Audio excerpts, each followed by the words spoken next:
Good afternoon, good evening, good morning, wherever you might be on this planet of ours. Welcome to Emergency Management Associates, coming to you from the Area Command 392 miles west of Kitty Hawk Beach, North Carolina. I want to welcome everybody here to our program tonight. We're going to start off this program again by the singing of the United States National Anthem by the United States Army Barbershop Quartet. I would ask everybody please rise at this time.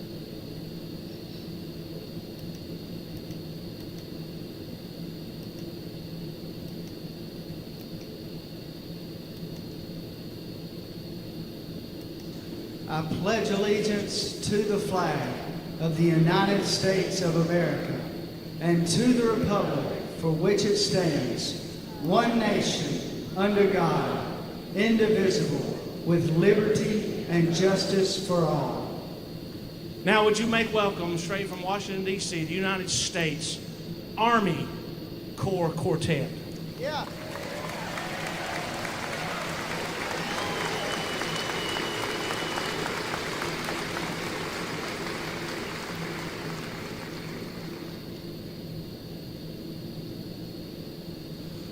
Oh, say can you see by the dawn's early light what so proudly we hailed at the twilight's last gleaming, whose broad stripes and bright stars through the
America's finest, the United States Army Barbershop Quartet, performing at the Barbershop Quartet Convention in 2015.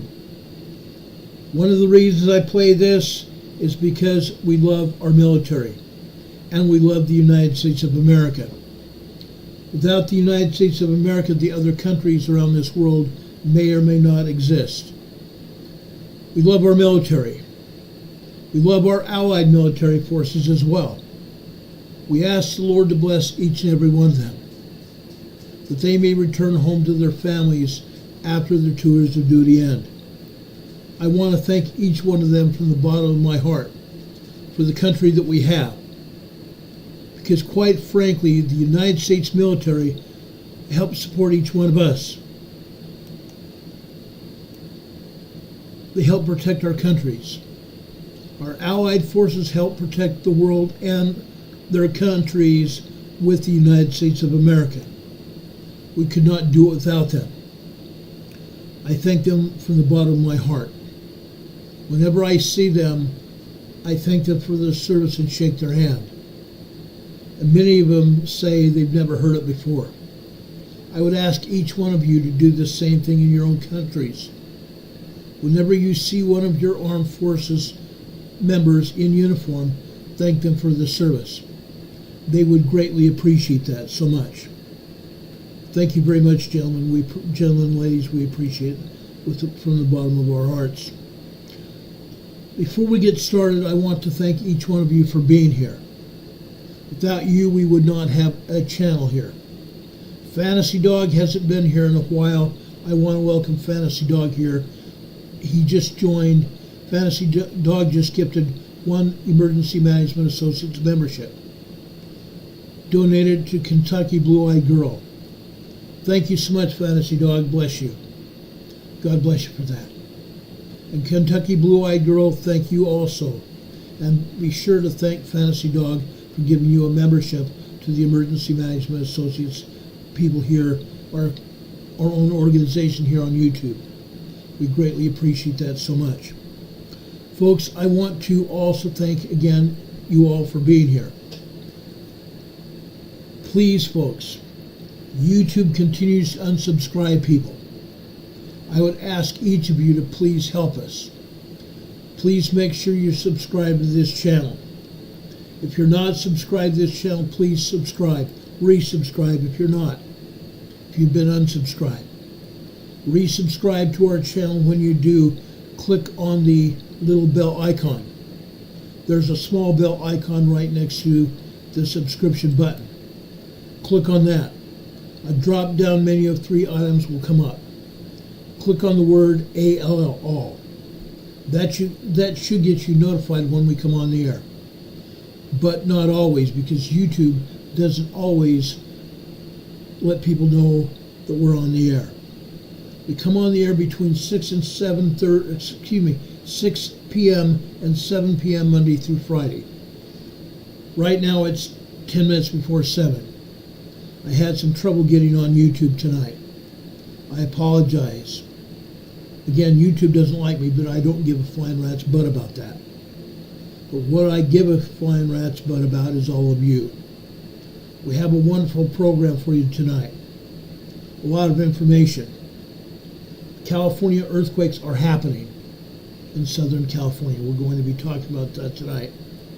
We're going to be talking about earthquakes around the world as well. Now, before we do that, there are some things that I want to discuss with you or share with you. First off, on Friday, Pacific Gas and Electric has shut off power to thousands of people in the Bay Area of California. Why? Because the Santa Ana winds are coming through California from the desert areas of California. The Santa Ana winds, when they come up this time of year, especially from September or even late August until November, December. When those Santa Ana winds come up, those winds sometimes gust up to 65 and 70 miles per hour. Most of the time they're blowing east to west except at night. Then the winds change direction and blow in off the shoreline. When this happens, California from north to south gets literally fired on. Raging wildfires, especially in Southern California. But in Northern California, it can become very deadly as well. Remember the fire over in Northern California that burned thousands upon thousands, hundreds of thousands of acres several years ago. There have been other fires similar to that. We've had fires over in Northern California, Sonoma County, California, in the wine country. All because Southern California Edison, Pacific Gas and Electric, especially, do not put their shareholders above all of us. They put their shareholders above all of us. They give the primary shareholders bonuses, huge $1 million bonuses, instead of putting that money towards repair of their power lines and their equipment. If they just repaired their equipment and power lines, they would not have the fires that they do. Years ago, Pacific Gas and Electric was being sued. Big time sued. Multi-million dollar suit. What did Pacific Gas and Electric do? Right before the suit was settled, right before the judge entered his judgment, Pacific Gas and Electric paid its main shareholders millions of dollars in bonuses. Upper management got millions of dollars in bonuses. The judge did not stop it. The judge let that stand. He shouldn't have. He should have ordered Pacific Gas and Electric to take those billions, well, I'm sorry, they're probably billions of dollars, should have said to take those dollars and repair their equipment and power lines. But that didn't happen. But again, Pacific Gas and Electric has shut down their power to the Bay Area residents, off and on. It will be rolling blackouts. We're going to see rolling blackouts for a while. We must remember that. I know it's hard to get by without power. As you know, we recently went through a power blackout of our own here in North Carolina when Hurricane Helene went through here last month. We were without power for 2 days. It was very hard. I live on oxygen. I have an oxygen generator that runs on power. When the power went out, I had a backup generator that runs on electricity as well. But my portable generator only runs on power for 4 hours. If it's not plugged in, it's almost worthless. For the first 2 days we were without power. I had to go out to the car off and on every 3 to 4 hours to charge my unit up. Otherwise, I wouldn't last for very long. As long as I'm sitting down, I am fine. But when I have to be up and moving around and doing things, it's a different story. We did have solar power here. We put up our solar panels and our storage batteries were full. But they only powered our phones and our basic electricity, such as lamps and our computers. That's all they powered. So Carol and I frequently had to go out to the car and drive around and charge my oxygen. I was so glad that I didn't have to do that any longer once the power came back up. That was on Sunday afternoon. Monday afternoon, the power went back out for about 10 minutes. And I thought, my gosh, what are we going to do now? But 10 minutes later, the power came back on. I'm hoping that Bay Area people that live there are able to survive more than just a few hours without power. They may survive for about an hour. They could be surviving for 24 hours or longer without power.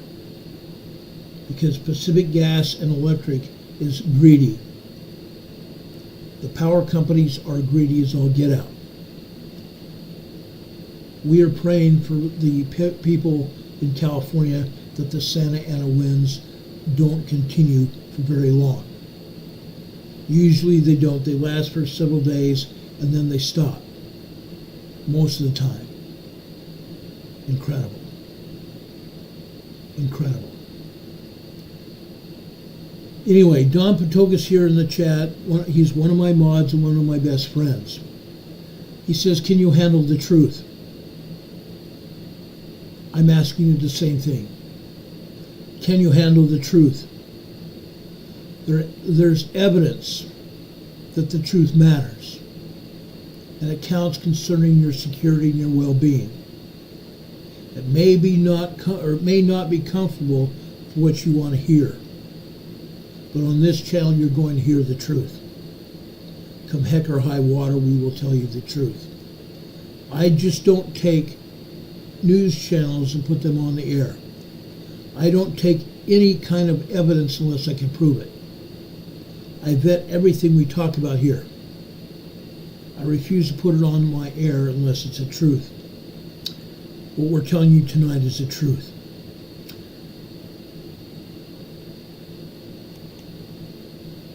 Yesterday,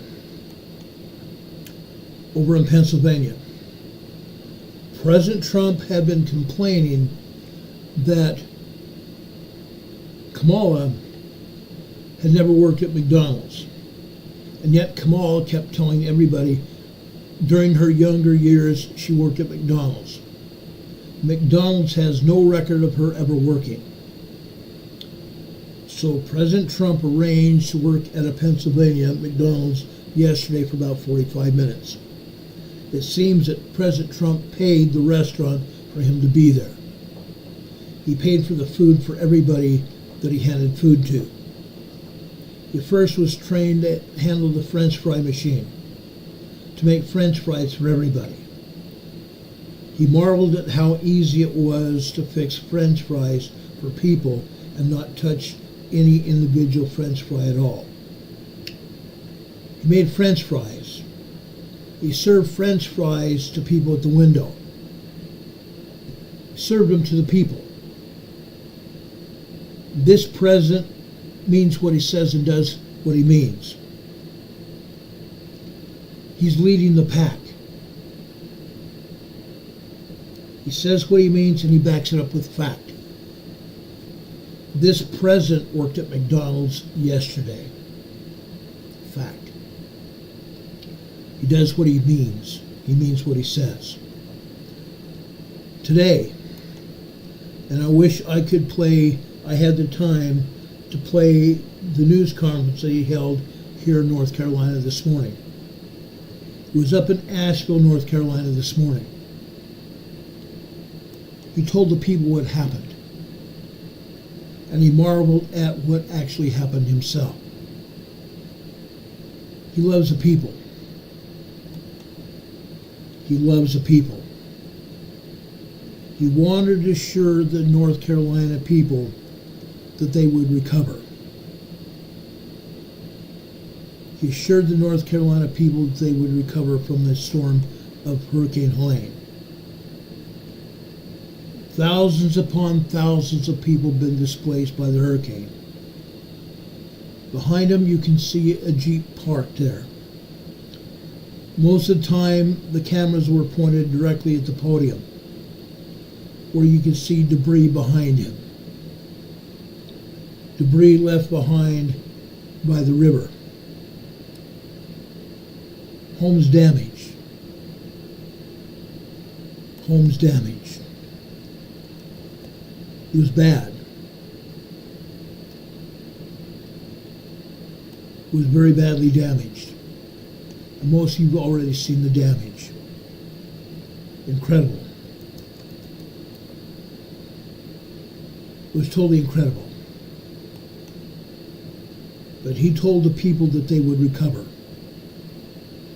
He talked to them for about 45 minutes to an hour. I think it was just under an hour. But he did promise them that they would recover. He kicked off his long tour today in North Carolina by surveying the damage caused by the hurricane. He rallied against the federal government for not doing the job that they were supposed to do. The job they still haven't done.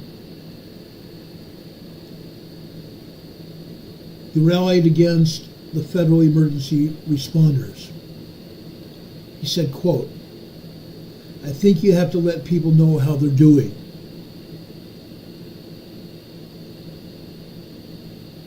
When asked about the threats against FEMA workers, he said, if they were doing a great job, I think we would say that too, because I think they should be rewarded. If they're doing a poor job, we're supposed to not say it." So he didn't.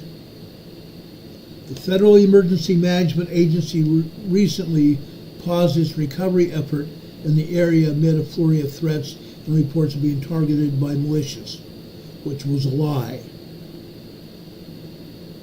On October 12th, a North Carolina man allegedly armed with an assault rifle was arrested allegedly for threatening FEMA workers. Those threatening and criticizing FEMA, Trump claimed, are honest people. These people are entitled to say it. The FEMA agency's security stand-down followed false claims made by Trump. Those claims made by Trump were not false. The news media wants to paint Trump as bad, and he's not. It wasn't just Trump that made those claims. Several other Republicans also made those same claims about the recovery efforts from Hurricane Helene, including the U.S. government trying to influence the weather and the crucial aid that was being withheld because FEMA spent its budget assisting illegal immigrants, which has been proven. It's been proven that FEMA money was taken by the Biden administration to provide money for the illegal immigrants that came into the United States. The immigrants getting anywhere from $2,500 to $5,000 a month per person to stay here. Some of the illegals, I should say not some, all of the illegals right now are being paid to stay here in the United States for a year. For a year. Right after Helene hit, and we got reports that FEMA had no money, I called Congressman Mike Johnson from Arkansas, who's the Speaker of the House. He told me that he had appropriated some $30 billion to FEMA for relief efforts from Hurricane Helene. So now, little Miss Kamala had no more legs to stand on, because she had been telling the people in North Carolina there was no more money for FEMA. There still is money. And Johnson said that come November 2nd, when they go back after the election to Washington, Congress will appropriate more money for the people in North Carolina, South Carolina, and Georgia. The former president said that he was using his North Carolina press conference to continue pushing hurricane information. The mainstream media calls it misinformation. President Trump said he doesn't care what Kamala and the government calls it. It's not misinformation, it's actual truth. Trump also bashed FEMA and even the North Carolina governor, Governor Cooper, as he toured the damage. He did so because he believes that the North Carolina people deserve better. Trump met with local officials in Asheville and viewed the damage from Hurricane Helene ahead of a pair of campaign events here in North Carolina. The former president praised the enthusiasm of voters despite the storm damage. There's been a very sizable voter turnout in the mountains of North Carolina, despite those people being displaced.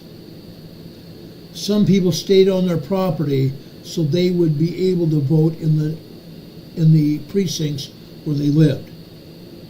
Then they could later move to other areas. President Trump also assured them no matter where they were, they could vote. All they had to do was register today, and today was the last day of voter registration here in North Carolina. So they could still register to vote today and be able to vote in the November 2nd election. Trump told reporters that he would be in favor of Congress returning early from recess to approve more disaster response and funding for the Federal Emergency Management Agency, FEMA. He said, quote, "You know, in theory, you're supposed to have it. But they spent a lot of money on bringing illegal immigrants, people that came into our country illegally, and taking them in, and all the money they spent. gutting Social Security and Medicare and FEMA money. Numbers that nobody can even believe. So they don't have any money for people that live here. Trump called FEMA's response a disgrace. White House and local officials in the affected areas for weeks pushed back on similar claims from Trump and other Republicans. Of course they did. Because right now they're in power. They want to continue to be in power. That's why they brought in all of these illegals. And even Trump today said the same thing. The disaster relief from FEMA is specifically allocated for disaster relief response. Yet, FEMA has allocated the money to go to the illegal aliens. FEMA said the agency has separate programs administered by the Department of Homeland Security to shelter immigrants. It nowhere says that in the FEMA declarations. I checked it. The Stafford Act says nothing about Homeland Security having money to shelter migrants. FEMA has nothing to do with that. And yet money was taken from FEMA for that very reason.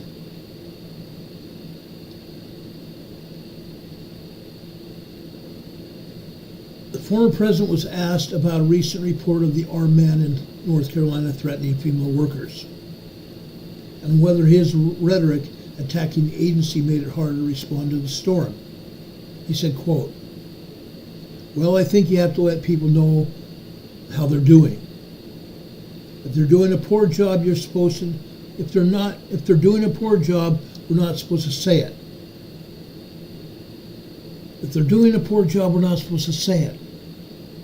Heaven forbid we tell the government that they're doing a poor job and that we, the people, do something about it. We have to be leading the people.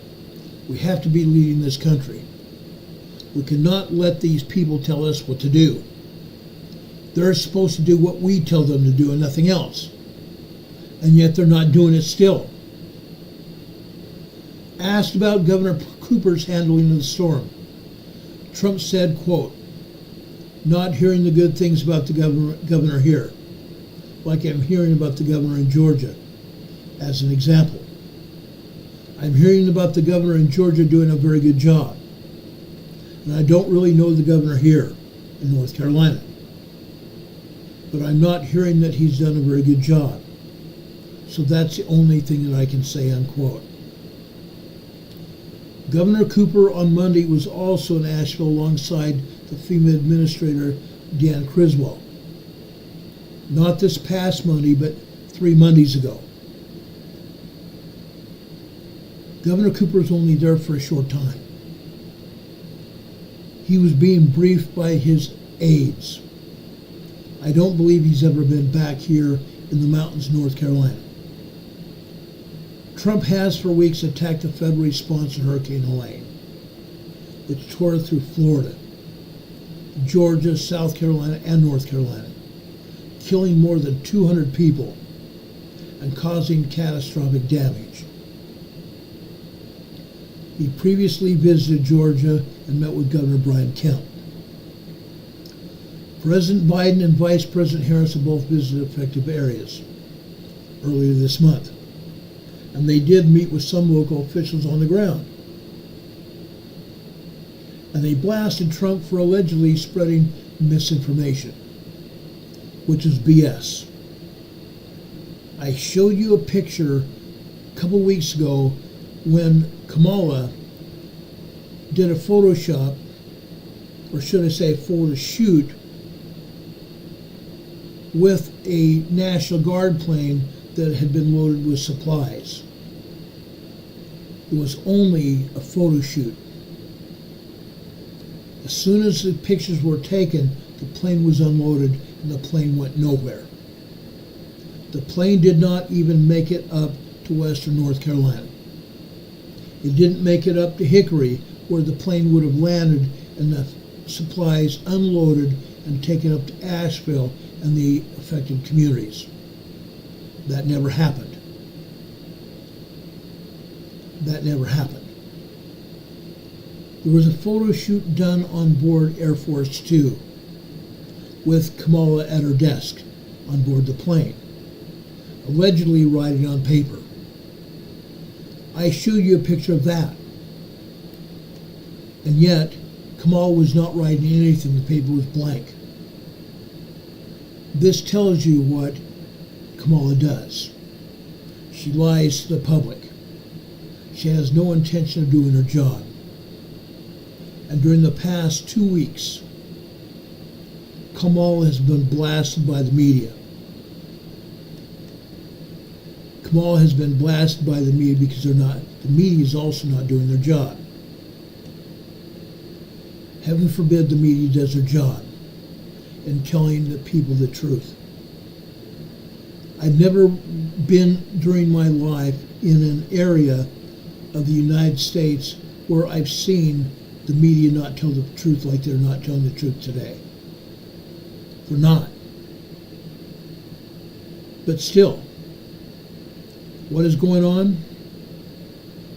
The media has to tell the public something. And all that the media has to say is what is going on with President Trump. Because Kamala is not doing her job. We saw what happened last week. We saw what happened last week when Kamala held a rally in Wisconsin. 2 young men from a college, nearby college, were at the rally.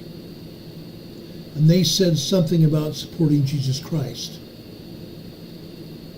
She shouted them down, shouting in the microphone, "You don't belong here.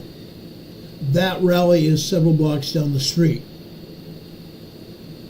If Kamala and her Democrats cannot support Jesus Christ, she doesn't belong in the White House. This country was born on religious principles. The United States of America was born on religious principles. If Kamala Harris and her communists don't like religion, they can leave.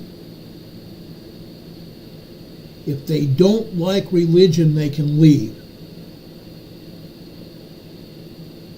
Those young men said Jesus Christ is a savior. And Kamala told them to leave and go elsewhere. That rally was not for them. And yet Kamala can't even get a rally where more than 2,000 people show up. She's getting beat beside the head and shoulders all over the United States. She can't even bring people to her rallies. She's worthless. The only thing she has in her back pocket are the mainstream media. And we cannot allow her to use the mainstream media against us. We must keep ourselves full of truth. We must follow the truth. If we don't know the truth, then we don't need to even know it. We need to know the truth at all times. We don't need to fill our heads with garbage.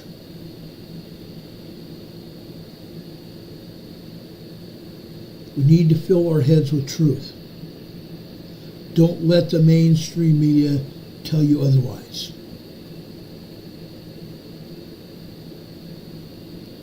You guys are saying that my audio is distorted. It almost doesn't surprise me. Hold on a second, let me check my monitor. It is distorted. It almost doesn't surprise me. Hold on a second, let me check my monitor. It sounds like I'm doing fine right now. If you're having the audio distorted or you are being buffered, please go out and come right back in immediately. We'd greatly appreciate it. Also, please stay here during our entire presentation. Yes, we are going to talk about earthquakes in just a few minutes. but I wanted to say what I had to say. I'm going to tell you the truth. I'm going to stand by the truth. You deserve nothing less.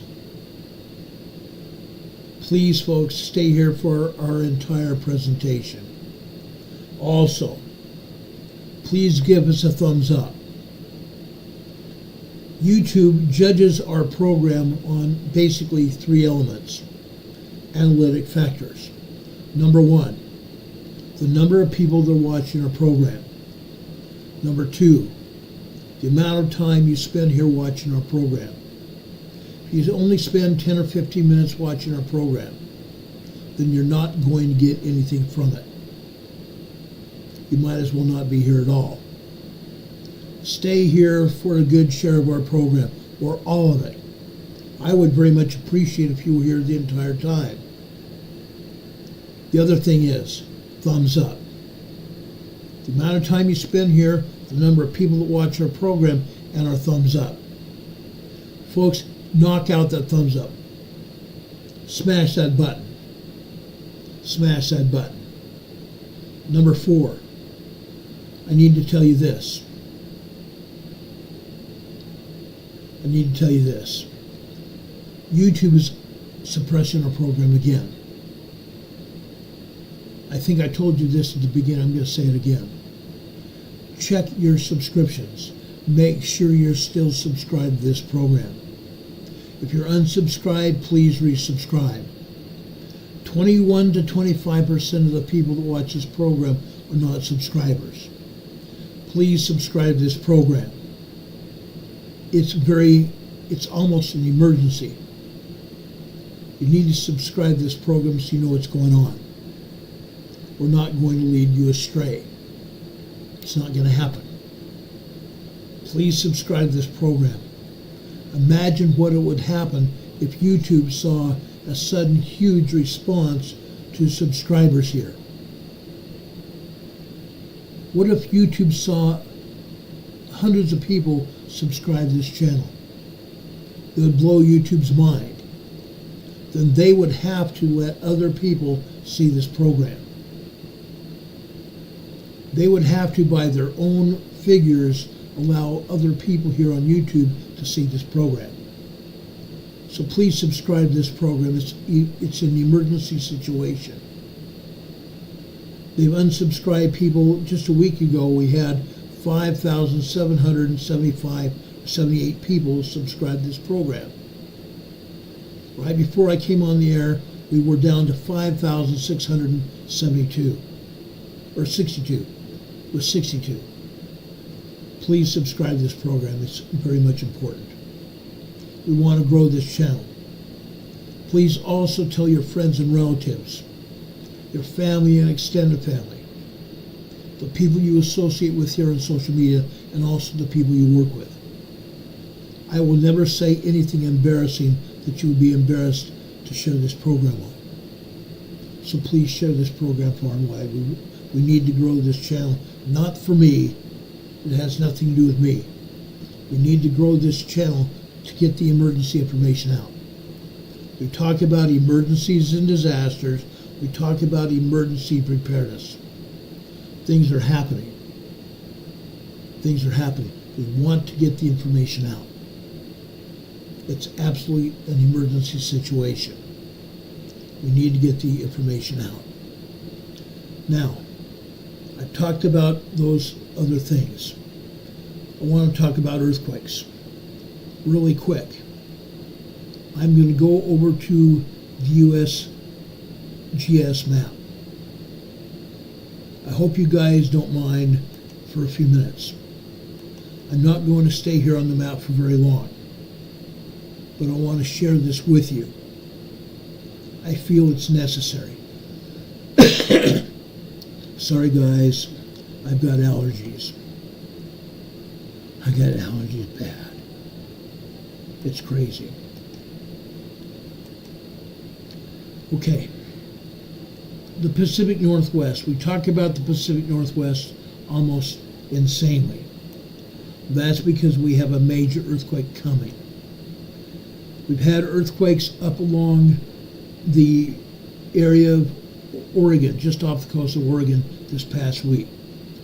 2.4s, 2.5s, 2.7s, 3.2s, 3.5s, and even a 5.3 just off the coast of Oregon. On this great big huge long straight line that goes up the coast from Northern California all the way up to Haida or Queen Charlotte Island to the north here in British Columbia, Canada. This island right here is Queen Charlotte Island. They now call it Haida. The Cascadia subduction zone runs from Haida to the north and comes down here to the south in Northern California. The Cascadia subduction zone earthquake fault is where we're going to see a major earthquake in the next 5 years. A 9.0, 10.0 style quake. A very destructive quake that will kill thousands of people and injure even more. We talk about it because it's true. We talk about it so we can warn the people. Because again, the news media won't talk about it. They want nothing to do with it. Occasionally the local news media talks about it, but that's all. They talk about it and get right back to the mainstream media news. Because heaven forbid people know about it. The mainstream media does not cover all the earthquakes either. USGS, as you can see, only shows some quakes that they want the people to know about, and nothing else. There's hundreds more quakes than this. Probably close to 1,000 quakes up and down the entire coastline from Canada, British Columbia, Canada, all the way down to Northern California. And yet they're not going to show them. At least once a week we talk about these quakes in the Pacific Northwest. We talk about the volcanoes. Because without subduction, the Cascadia subduction zone is subduction. The Pacific plate going underneath the North American continent. It's a situation, and it's happening. The Pacific plate subducts under the North American plate to the tune of 1 or 2 inches a year. That adds up to a lot in a year's time, or 5 years' time. There's not been a major quake here on the West Coast for 234 years. There's going to be that quake very soon. People need to protect themselves. Everybody needs to not just protect themselves, but be prepared. You need to be prepared, guys. Hurricane Heather says she got unsubbed. Not surprising. I'm sorry you got unsubbed. I hope you resubscribe. It's terrible that USBS unsubscribes people. Yet they tell me, oh, we only unsubscribe those people that already left YouTube. Sorry, it doesn't happen that way. That's what YouTube wants to tell people. Including creators who have been here for 5.5 years. Creators have been here 5.5 years. And people that help me work on this channel. Don Patoka gets unsubscribed sometimes once or twice a week. He checks his subscription once or twice a week to help prevent that. Because YouTube is dishonest. YouTube tells me that I don't know what I'm talking about. They don't like me because I tell the truth. YouTube lies just like every other government agency. USGS lies and lies and lies. That's why so many people will get killed when the Cascadia megathrust earthquake happens. Incredible. Today down here in the southern part of the Cascadia subduction zone on, right here on the Gorda Escarpment, right at the, just east of the Cascadia subduction zone, right next to the San Andreas Fault. We have this earthquake here. This is a 2.2 minor earthquake. 2.2 minor earthquake. This is just barely west of Petrolia, California, out here in the ocean. Literally, right on the San Andreas Fault. Right on the San Andreas Fault. The San Andreas Fault connects with the Cascadia subduction zone and the Gorda Escarpment here. It's called the Triple Junction.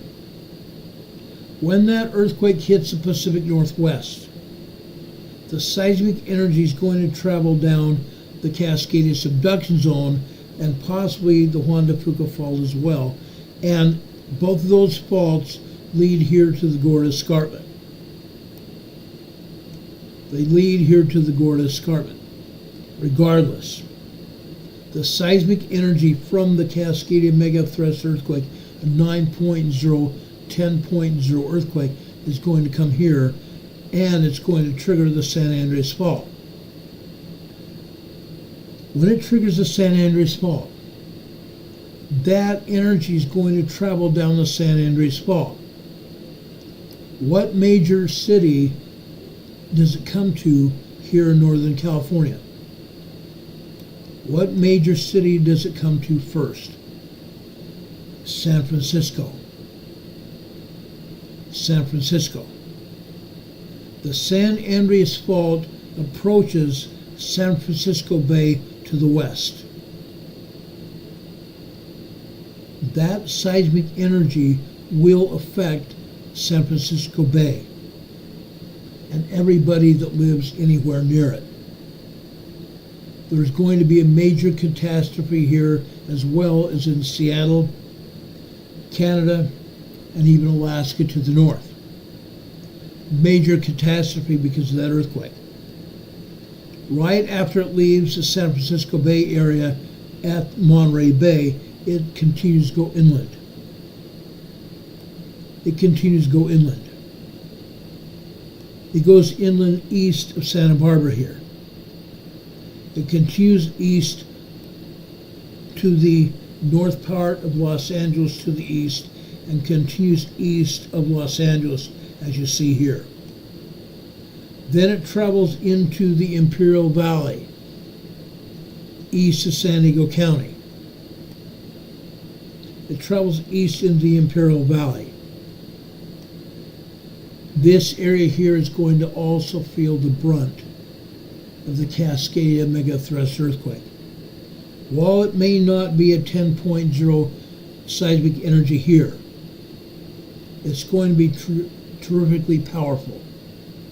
8.0, 7.0 major quake here, at least.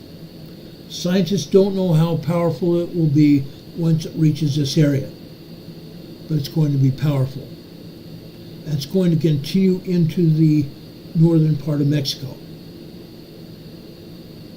It will continue into the northern part of Mexico. Just for kicks and giggles, I'm showing you San Diego County and I'm showing you Imperial County right now.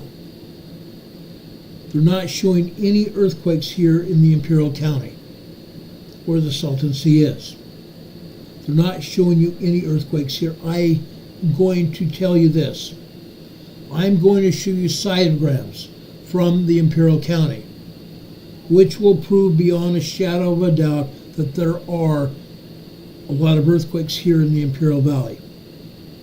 3.0, 3.5, 4.0 earthquakes here in the Imperial Valley. Yes, there are earthquakes in San Diego today as well. USGS is showing one earthquake here.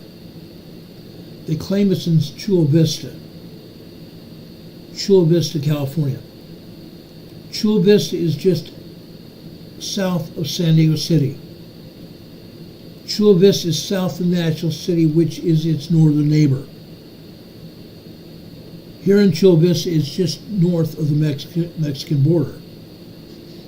This earthquake is out by East Lake, which is a residential community east of Chula Vista. Look where this earthquake hit today.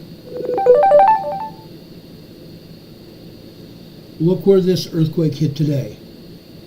This is a 1.4 tremor here near East Lake residential community in Chula Vista. East Lake is a beautiful community. When I left San Diego in April 2000, East Lake was brand new, maybe a year or so old. Now their homes that are here, they're 20 years old. Very pretty homes, very nice homes. Well kept up homes. This was in the residential area of Chula Vista. Okay? I am surprised that they didn't show it as a quarry blast. They've shown earthquakes in this area as quarry blasts before. Yes, there's quarry blasts about 4 or 5 miles south, but not here. Not here. That's one earthquake here in San Diego County. I'm going to show you a lot more earthquakes here in San Diego County. I promise you there are a lot more. We go north here in San Diego. Fallbrook, California here. A microquake at 0.4 microquake here. North of San Diego County. North of San Diego County, guys, Marietta, California. Marietta, California had a 0.6 microquake here. We go further north. This is on the Elsinore Fault here. This is also Marietta Hot Springs. This is a 1.3 tremor on the Elsinore Fault, which is just south of Lake Elsinore, California. Lake Elsinore is right there. Marietta Hot Springs is south of Lake Elsinore. Just north of Marietta is Temecula. Then you get up to Marietta, get up to Elsinore. Okay? Earthquakes there. All these earthquakes here are in what they call the Anza Gap. The Anza Gap here is where we have earthquakes because of what happens here. This is a gathering place for earthquakes. Whenever we start seeing swarms of earthquakes here, we know that there's a larger quake inbound. Yes, there is a larger quake inbound here. I believe we're going to have at least a 5.0 to a 6.0 earthquake here anytime. At any time. This is a 0.8 microquake in Idlewild.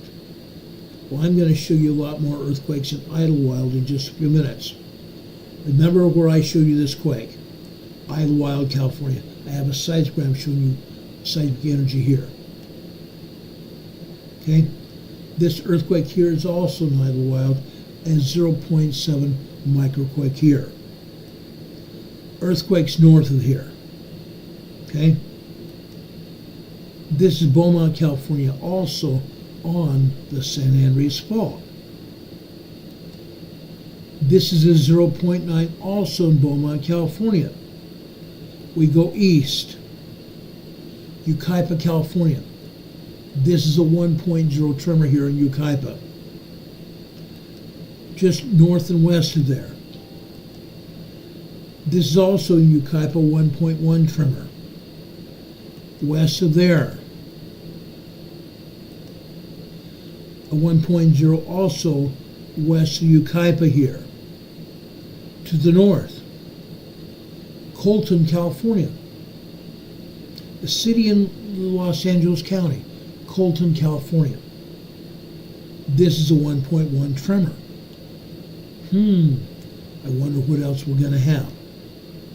We'll go further to the southwest. Home Gardens, California. Home Gardens, California. This is right next to the Elsinore Fault. Right next to the Elsinore Fault. Then we come off the coast here. Just south of Los Angeles here. San Clemente Island. I'm going to show you earthquakes on islands just off the coast of Los Angeles. This is a 1.6 off the coast of San Clemente, California. San Clemente Island here. Let's go north. Also another earthquake. This is just west of San Pedro, California, where my good wife was born. San Pedro, California. This is a 2.4 minor earthquake here. We frequently have had earthquakes here. Now let me get away from California for just a minute. There are some other earthquakes we need to talk about. Hawaii is also having earthquakes. Okay? Now, I come out here.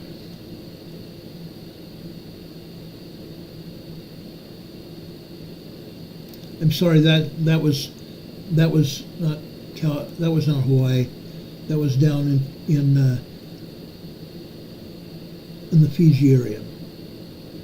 This is Hawaii right here. This is a big island.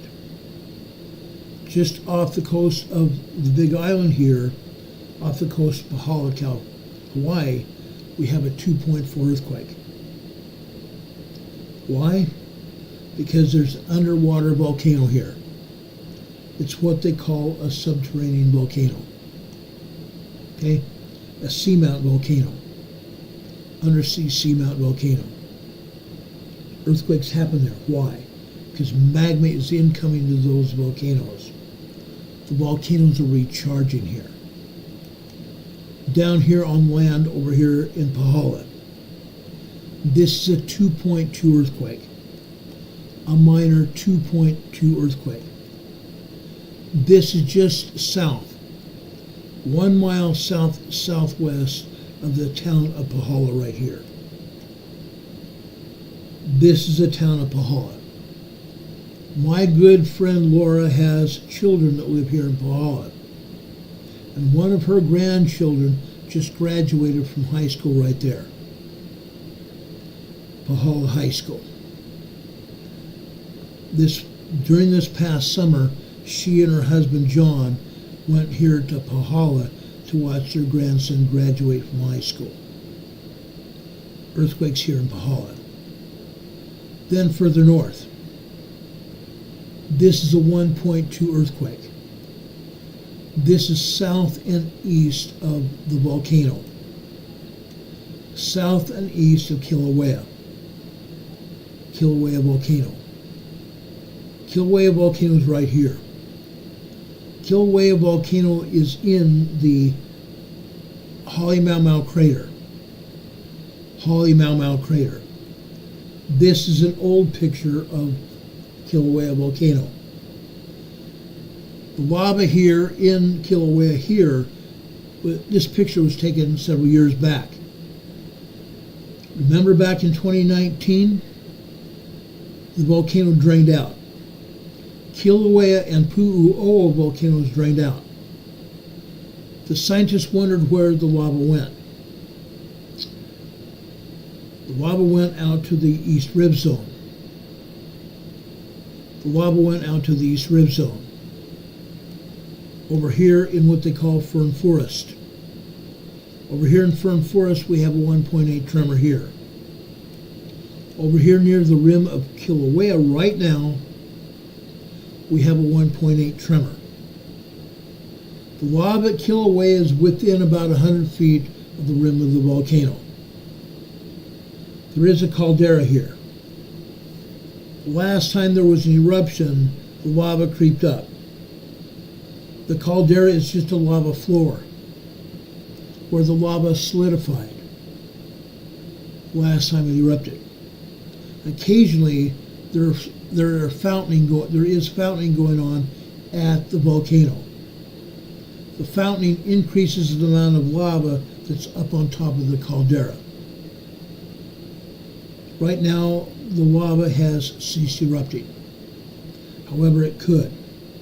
We are still getting earthquakes here at Kilauea. Why? Because there is magma down beneath the surface of the caldera. Magma pumping up to the caldera is making these earthquakes. It's creating these earthquakes. Just as these earthquakes are happening over here in Fern Forest and even over here, further to the east here in Leilani Estates. Today here in Leilani Estates we have a 1.8 tremor. Why?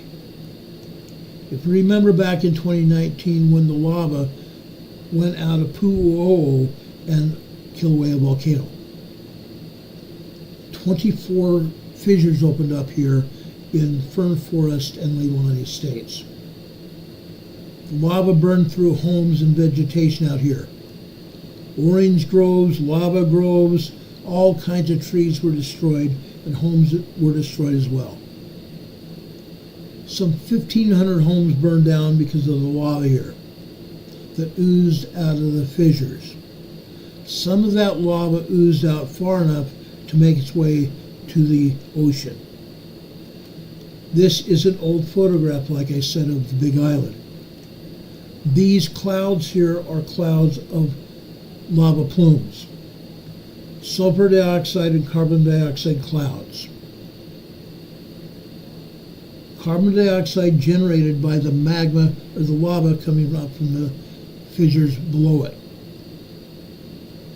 People were displaced from this area because they could not be anywhere near the sulfur dioxide. Sulfur dioxide is a killer. The fissures closed down finally. Finally, the lava stopped erupting. Some of these fissures turned into craters, and not just craters, but lava cones.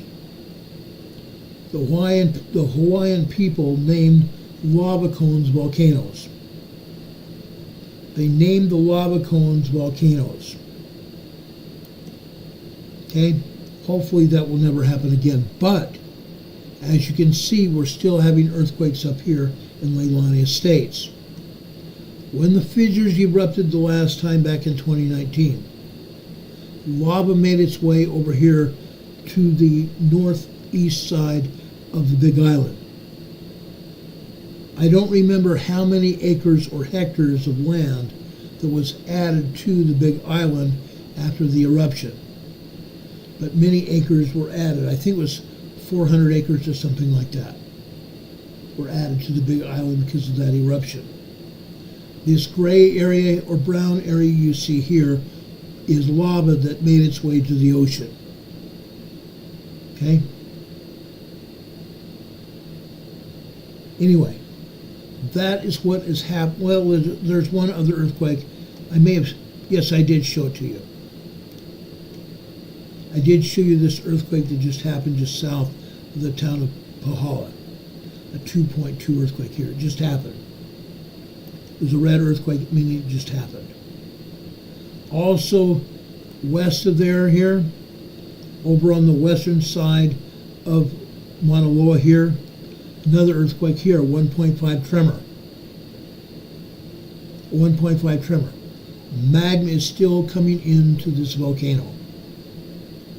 Magma is still coming into Mauna Loa. It is one of the most active volcanoes in the world. Okay? Not to be outdone. I want to go down here into the Pacific Islands. Okay? Right here, this is Levuka, Fiji. Today. This is a 4.7 earthquake today. 550 kilometers deep. A deep earthquake.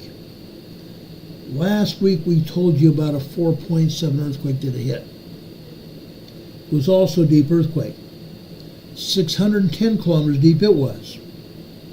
We told you at the time that that earthquake would generate a 5.5 to 5.6 earthquake. It did. Sunday, we had a 5.5 5.5 earthquake in Fiji. A 5.5 earthquake in Fiji. Just like I said it was going to happen. As a result of that 4.7 the other day. This is 4.7 the other day. This is another 4.7. This time this is 550 kilometers deep. This means this 4.7 deep earthquake is going to propagate a much larger shallower quake. Probably a 5.3 to a 5.4 earthquake. A 5.3 to a 5.4 earthquake. Sometime within the next 72 hours to 5 to 10 days. There will be another 5.3 to 5.4 earthquake. Shallower earthquake this time. As a result of this 4.7 here. Now that earthquake could go north into Fiji. It could go north into Tonga. It could go north into Vanuatu to the west. It could go north into the Solomon Islands also to the west. Or further to the west over in Papua New Guinea out here. Today we're not showing any earthquakes here because USGS has decided there are no earthquakes here. Well, guess what? Again, USGS does not know what they're talking about. There are earthquakes here in Papua New Guinea. There are earthquakes in Indonesia. They just choose to not show us the earthquakes. They're just choosing to not show us the earthquakes. Besides this 4.7 here in Fiji, we also have a 4.5 also here in Fiji.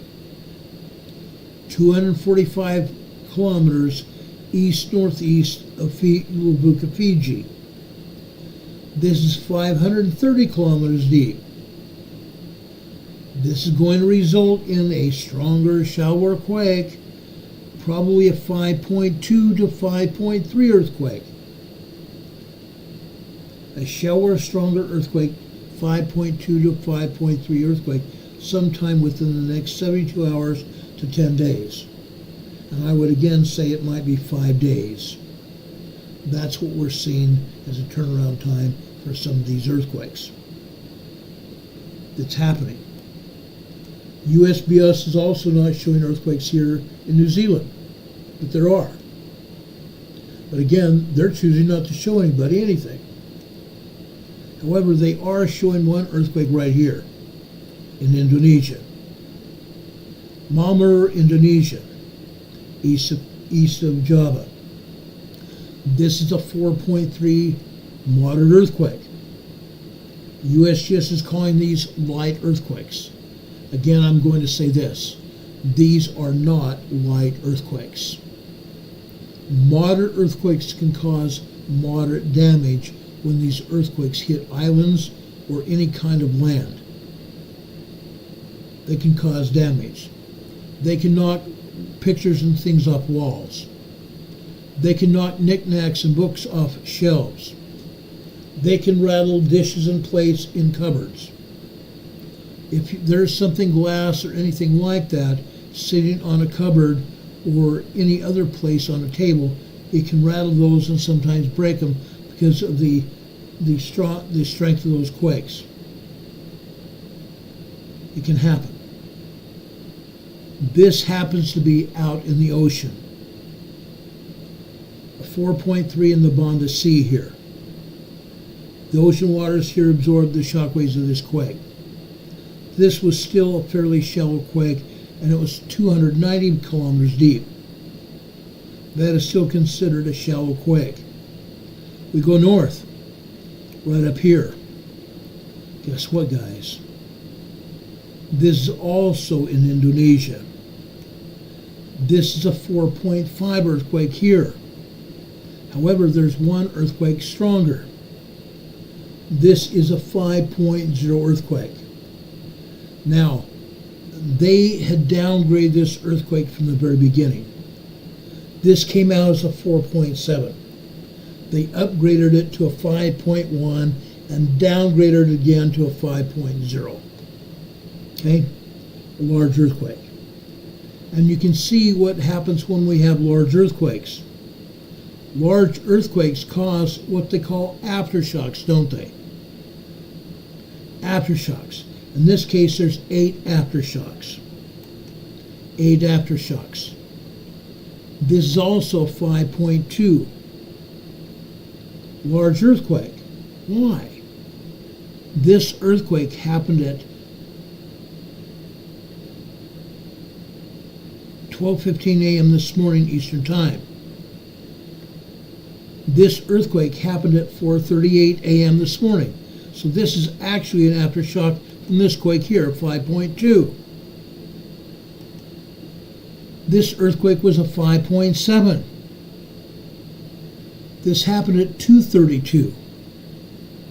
So this earthquake here was a foreshock. This earthquake at 4.9, 5.0 is a foreshock. This 5.2 is also foreshock of this 5.7. Interesting, huh? It gets even more interesting. This is a 5.8. This is a 5.8. This earthquake happened last night. This earthquake happened last night at 23:24 hours last night Eastern Time, 11:24 p.m. last night. Okay? A very large 5.8. This is another 5.2 at 4:24 this morning, aftershock. This is a 4.5 aftershock this afternoon. This is a 4.6 this afternoon. This is a 4.9, 5.0 this morning. So we have a bunch of 5s here. A bunch of 5s here in the Bonda Sea here. Not surprising. But the USGS is not showing us all the earthquakes either. There are 24 earthquakes here in Indonesia today. They're showing us 8 there in the Bonda Sea, 1 over here east of Java. They're not showing us hardly anything. Richard Smith is telling us here in the chat that there was a 3.3 in the Cook Strait in New Zealand. Let's go over here and show you the Cook Strait. Okay, there's a body of water between the North and South Island of New Zealand. This is called the Cook Strait. We just got through having a 3.3 here in the Cook Strait. A 3.3 is a small earthquake. 3.0, 3.9 is considered to be a small earthquake. Okay? Demon Catman says the island looks like a camel neck and head. Yes. Yes, it does. It absolutely does. Okay? Or Demon Catman says, or a dinosaur. Both of those answers are right, Dean. Absolutely the truth. Diane Kelman says a Loch Ness monster. Diane, you're right too. Demon Catman says he sees many outlines on these maps. I agree. All kinds of outlines here. It's insane. It really is. It really is. I want to come up here to Hokkaido, Japan. All day long, USGS has been seeing earthquakes here. I've heard it come across my other device. USGS had this as a 4.3 earthquake earlier. A 4.3 earthquake earlier. They upgraded it to 4.7 and they downgraded it again to a 4.6. They upgraded to 4.7 and downgraded to 4.6. Nearly a half magnitude downgrade. I'm sorry, upgrade. Nearly half magnitude upgrade and then downgraded it again. Look where it's at. It's near the shore of Hokkaido. Hokkaido. There are people that live here. Like I said, moderate earthquakes cause moderate damage. This was a 4.6. This also is a farming village here in Japan. There are people that felt this earthquake. Okay? Let me remind you what happened in Los Angeles in 2014. In 2014, USGS said that there was a 4.5 in Los Angeles. That 4.5 earthquake broke windows all over Los Angeles. It broke windows all over Los Angeles. It also broke up water mains and oil pipelines in Los Angeles, and gas mains all over Los Angeles. I got a call at about 9:30 that night asking me to come to Los Angeles. I had been watching the earthquake happen on Channel 5 from Los Angeles via satellite. One of my friends, Carlos Amesco, who used to work for KTLA in Los Angeles, was the anchor that night, Sunday night. He and his female partner, felt that earthquake, and you could see their desk move. You could see the news desk move on the set. You could also see shadows moving above them with the lights moving back and forth from the earthquake shaking. Carlos Amesco said, "Let's get under the desk," which they did. As soon as they got out from underneath the desk, they were saying that had been a 4.5 earthquake. That 4.5 earthquake created a lot of damage. And I even got a call from Los Angeles asking me to come to Los Angeles because I'd done disaster drills there earlier in that year. They asked me to come help them with that earthquake, which I did. I got a lot of flack because I did not tell the city officials in Los Angeles to move the oil field, the oil refinery, from the area in downtown Los Angeles. It was right beside the 405 freeway. Right beside the 405 freeway. The oil refinery's been there for a lot of years. Developers built homes around the oil refinery, and they built the 405 freeway there as well. The citizens wanted that oil refinery moved. But what most people don't know, even in Los Angeles, is you can't just move an oil refinery. It would cost billions and billions and billions of dollars to move that refinery. First off, you have to move the pipelines. You have to build towers of oil refineries. Storage plant or storage tanks for the oil field. That is non-existent. The oil-only storage tanks are near the coastline where the ships come in to refuel, and the oil refinery over by the 405 freeway. I got a lot of flack because I didn't tell the people in Los Angeles to move the refinery. I had no authorization to do that. I was, one, not a citizen of Los Angeles, and two, I was not an official. I was only there to assist LA County and LA City. And yet there was a lot of damage. And I helped recover Los Angeles from that damage. Unreal. Don Patoka says a Phillips 66 refinery in Los Angeles is shutting down due to a new law in California. I was not aware of that, Don. Yes, we need to talk. Send me the information, Don. Let's talk.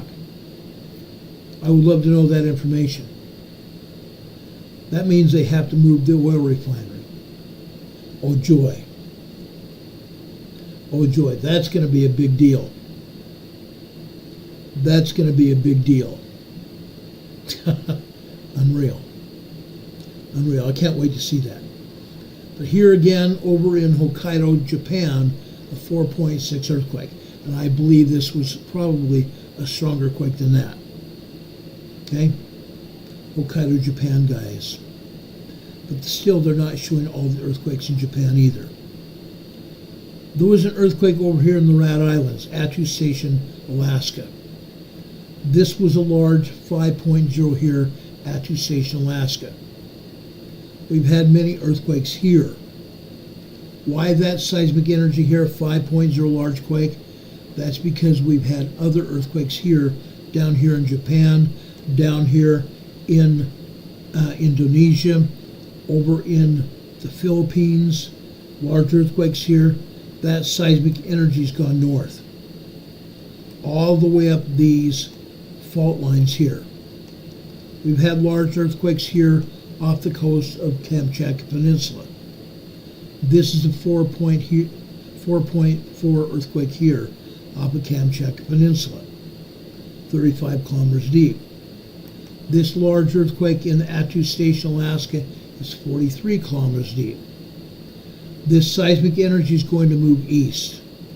It's going to move east up the Aleutian Island Fault Zone into Alaska. Now, folks, there's a problem here. There is a large amount of seismic energy tied up here in the Gulf of Alaska. I'm telling you right now, I do not know when Alaska is going to get hit with an earthquake, a major earthquake. You can see other earthquakes already here. Typically, there are somewhere around 60 to 70 earthquakes in Alaska every day. Most of these earthquakes are tied up in south central Alaska, as you can see here. But these are just minor earthquakes and tremors. Minor earthquakes and tremors. There is one earthquake that just happened just north of Denali up here. This is a 1.5 tremor east of Fox, Alaska. 1.5 tremor here. Okay? Anyway, I've taken you through earthquakes here in the Pacific. Let's go over here to China. There's one earthquake they said it's here in China. It's a moderate 4.1 earthquake. Kuqa, China. K-U-Q-A, China. This is a 4.1 moderate earthquake.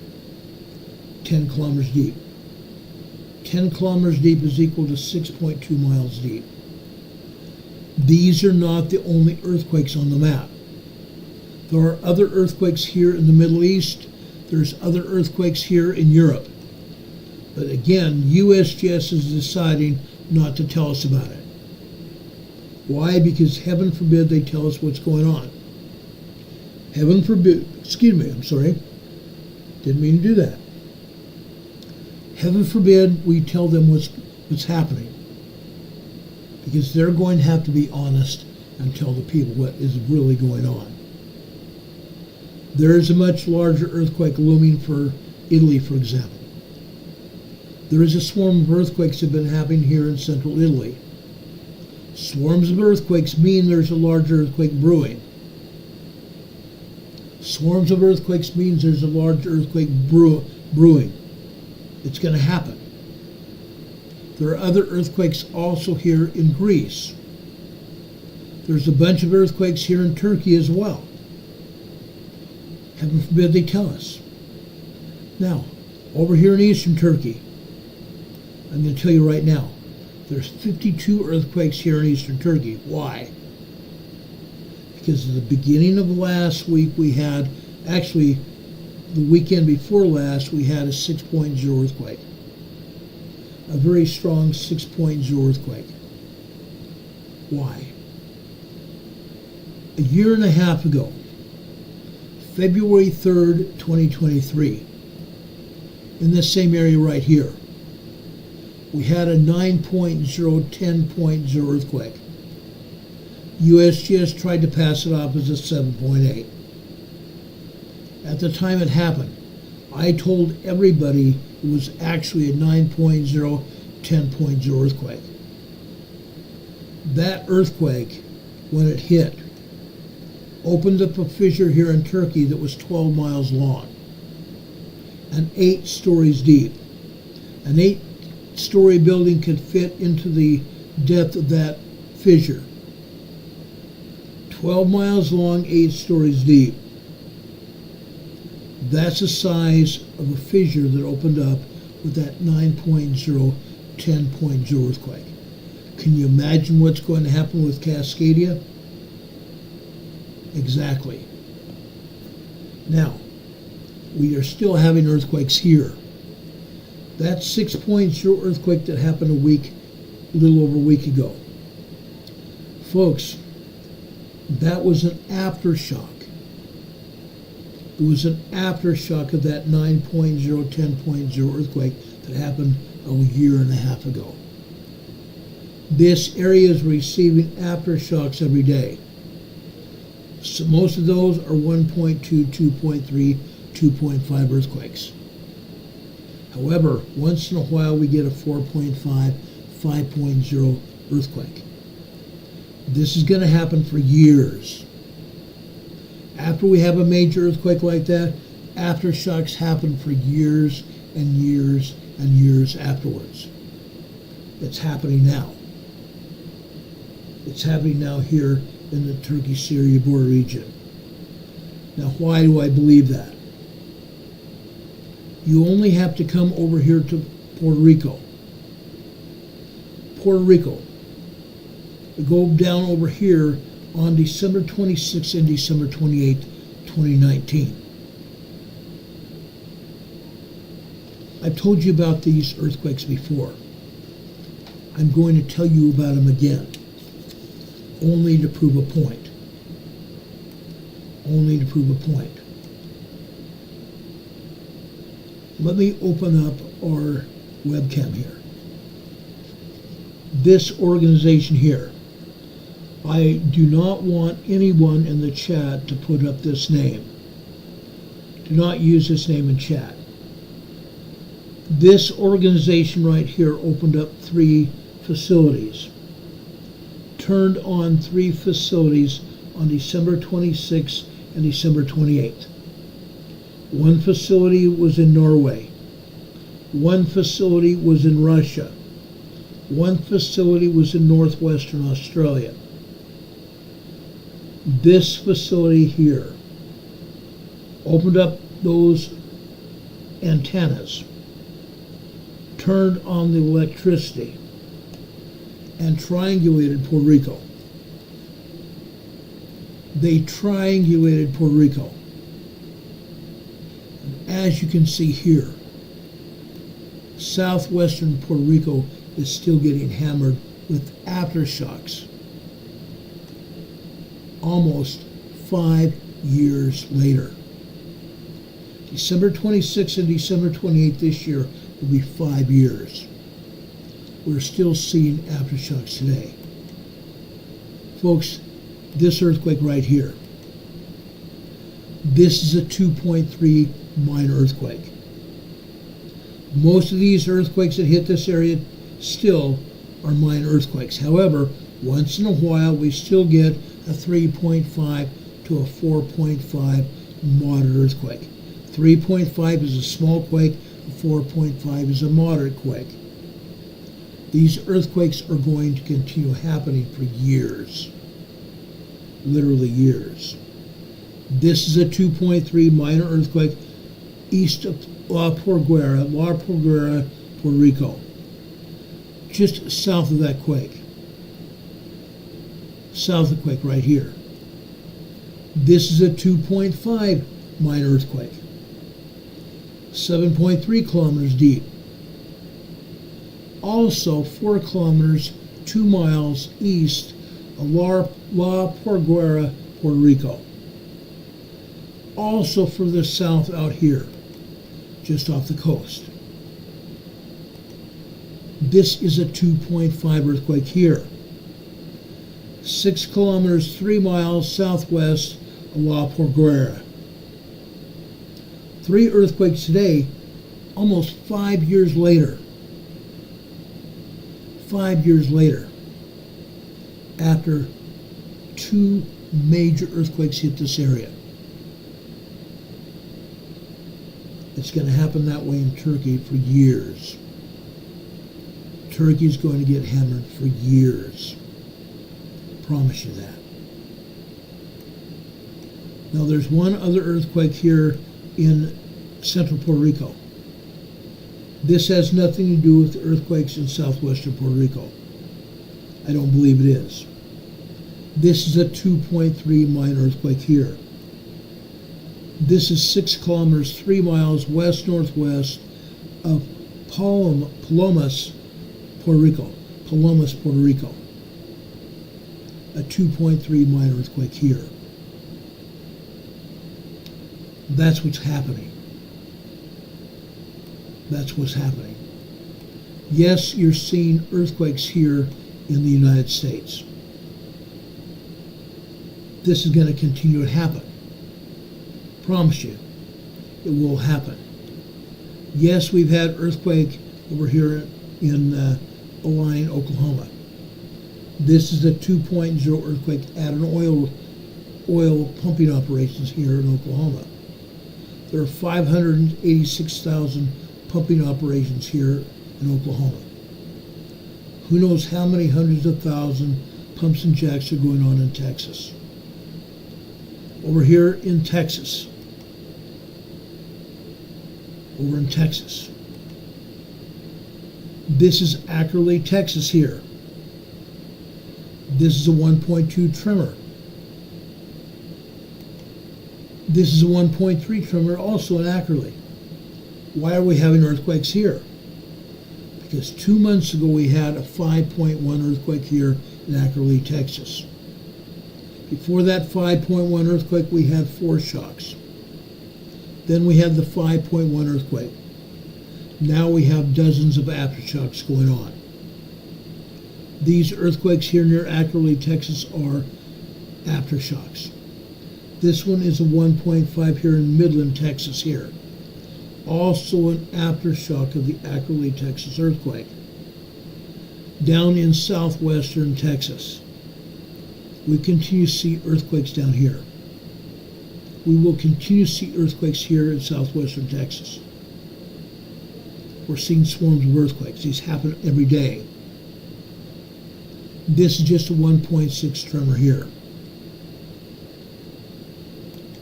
This is a 1.9, 2.0 earthquake here. These earthquakes, guys, are right in the middle of an oil and gas field. Right in the middle of an oil and gas field. And right here you can see the pump and jack operations going on here. Everywhere where you see a rectangular or a square plot of land here, there's a pumping operation here. Oil and gas pumping operations here in southwestern Texas. Every day, 7 days a week. That's why we're having earthquakes here and in Oklahoma. We come up here. I just love this. This, they say, is in Mammoth, Wyoming. USGS still can't get the locations right. This is just north of Yellowstone Lake. This is a 1.4 tremor north of Yellowstone Lake. A tremor. To the west here. Last week we gave you an update on Hebgen Lake earthquake. Back in 1959, we had a 7.1 earthquake that now the scientists are saying was actually an 8.1 earthquake. A major 8.1. A 7.0 is a major earthquake. At the time they said it was a 7.1. Now the scientists are saying it was actually an 8.1 earthquake. Major 8.1 earthquake. It killed about 60 people. I told you last week, I showed you the pictures from that earthquake. It caused cabins to fall, slide down the mountain that was just north of the lake, and slide the cabins into the lake. Roadways also slid into the lake. Unreinforced masonry buildings fell. Unsupported masonry objects fell, including fireplaces, rock walls, and brick walls. Further north of Hebgen Lake, this, they say, is a quarry blast near Virginia City, Montana. Let's zoom in here. I just love showing you this, guys. This makes my heart go pitter-patter. Fortunately, this time USGS is right. This is indeed at a quarry. Usually, though, it's not a quarry blast. It's usually a tremor. This is a 1.5 quarry blast here near Virginia City, Montana. Okay? Like I said, usually they don't even show the quarry anywhere near it. Then it's not a quarry blast. Now, the USGS just shut this off. There are other earthquakes in Montana I was going to show you north of Virginia City, north of Yellowstone. There are earthquakes all over this area.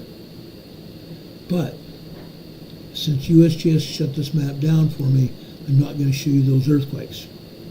However, we are going to continue this broadcast because now I'm going to talk to you about earthquakes in Southern California. I promised you I was going to show you seismograms. This is a seismogram. This is what the seismograms look like. This is a seismogram from Southern California. This happens to be off the coast of Los Angeles. I showed you there was an earthquake off the coast in the Channel Islands. Well, guess what? This is a seismogram showing you seismic activity on Channel Island. How about that? Look at these quakes. There are no major earthquakes here on the seismogram. All the seismic activity here are minor tremors and maybe one minor earthquake. All these are tremors all day long here. The top of the seismogram started at 5 a.m. this morning and it ended this afternoon. I pulled this seismogram here just after 1:45, about 1:49, 1:50, actually 1:50 this afternoon. Okay? There is a decent earthquake here, a minor earthquake. This earthquake happened just after 12 noon today. Approximately 12:01 today, we had a 2.0 earthquake right there on that black line. This is the real only earthquake at all. All the other seismic activity are tremors here. These are nothing but tremors. Let me show you the other earthquakes here. Let's go out to the desert area. This is Rancho Mirage. The seismic energy here are just tremors here. We're seeing tremors out here in Rancho Mirage because the San Andreas Fault. The San Andreas Fault here out in the desert. Let's go over to Bakersfield now. Bakersfield. This is University of California, Bakersfield. This is nothing but tremors here. No real earthquakes, these are just tremors. Seismic tremors. Also attributed to the San Andreas Fault. The good old San Andreas Fault. Not to be outdone, we drop south into Orange County. We go down to Hemet, California. This is at the San Jacinto campus of the college there. It's a community college campus, San Jacinto campus here. There's nothing but tremors here. Look at all these tremors. And yet USGS is only showing tremors around the Anza area of San Diego County. They're showing a minor earthquake in Marietta, California. Marietta is southwest of Hemet. They're only showing tremors here. Fascinating. They still don't show them on the map, do they? They absolutely refuse to tell the truth. Now, I showed you earlier tremors over at Idlewild. Look at the tremors here at Idlewild, minor earthquakes here, minor tremors, microquakes.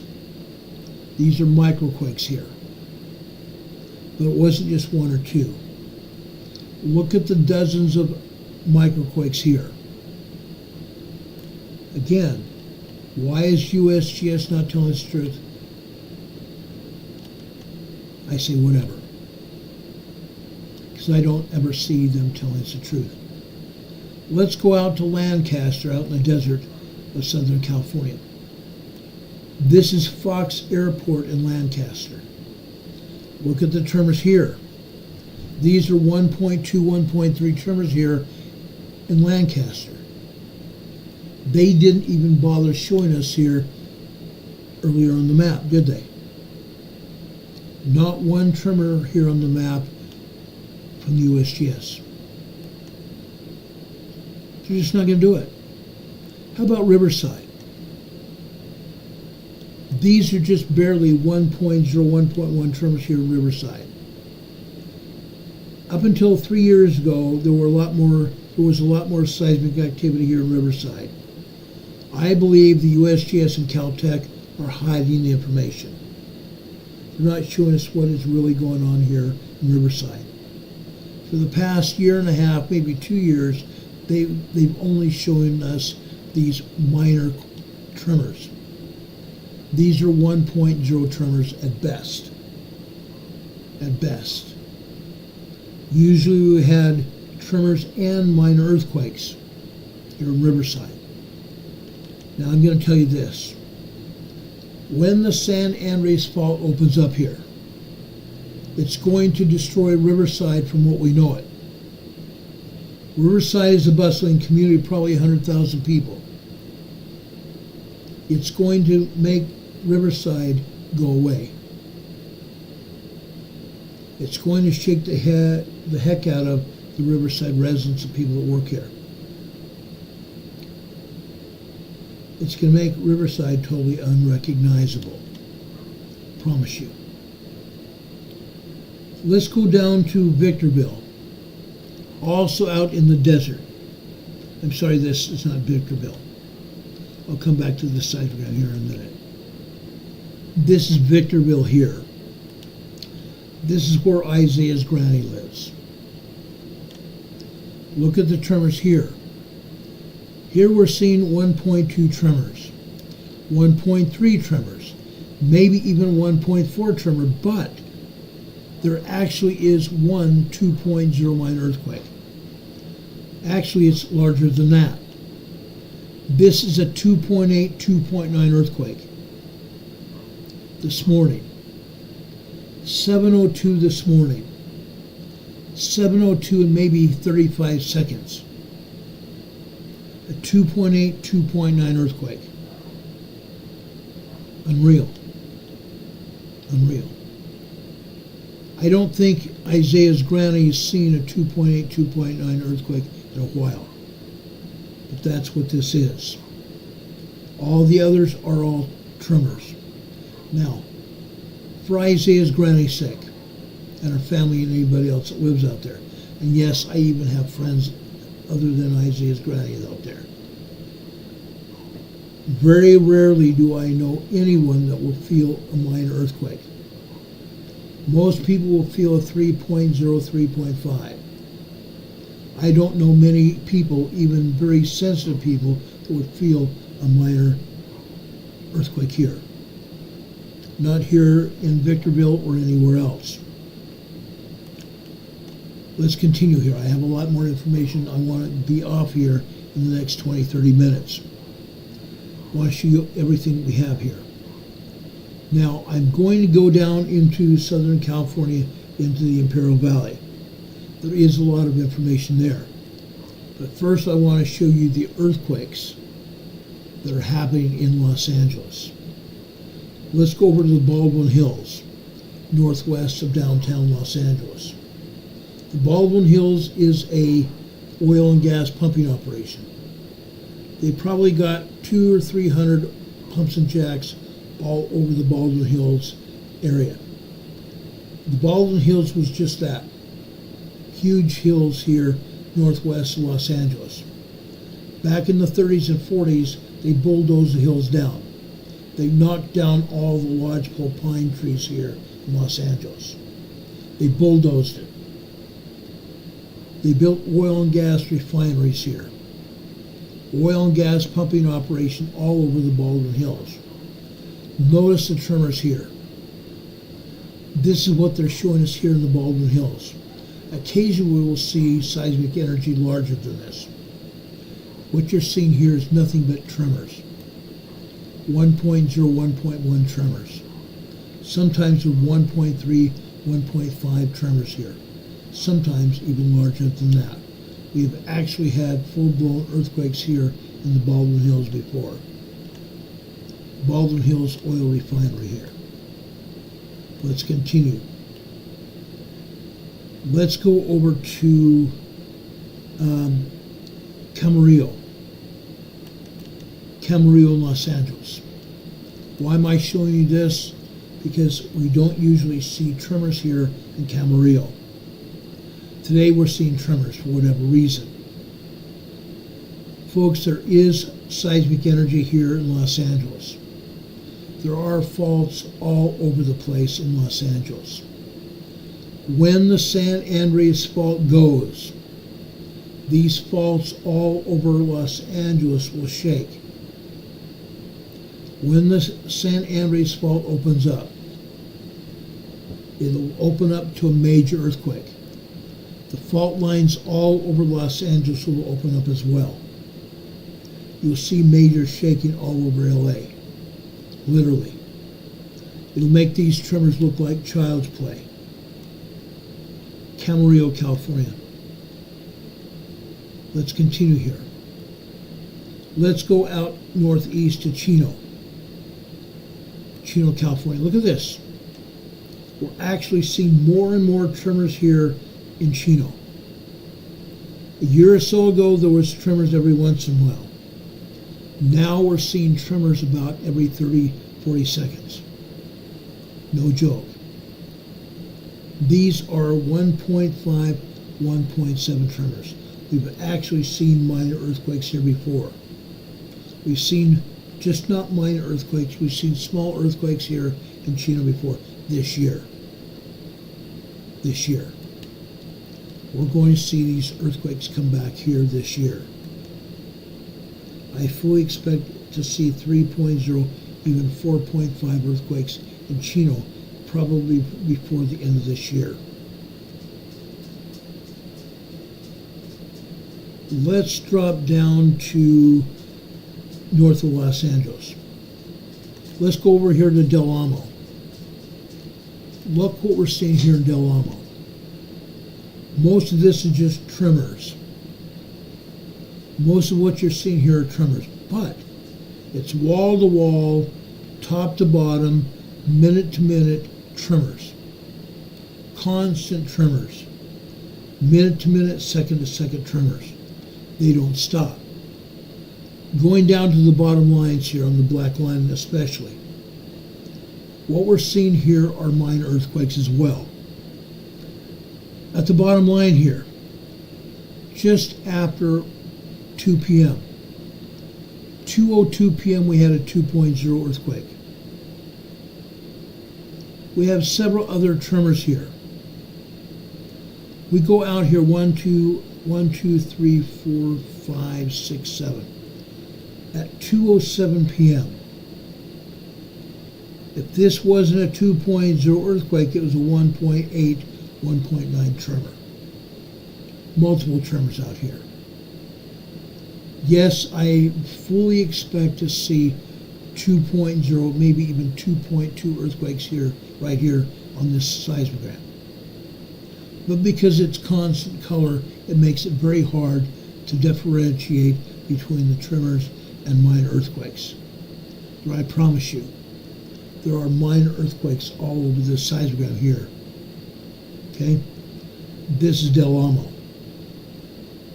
Let's continue here. Let's go out to Part E.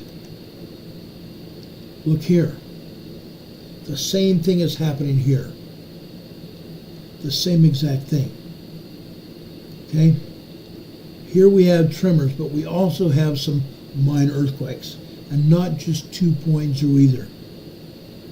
Down at the bottom, especially on the blue and black line, we are seeing 2.7, 2.8 earthquakes. Minor earthquakes. Minor earthquakes here. Also after 11, I want to say about 11:41, 11:42 this morning on the blue line here. That was a 2.8, 2.9 earthquake. A 2.8, 2.9 earthquake. On the green line, which be 11:48 this morning, on the green line.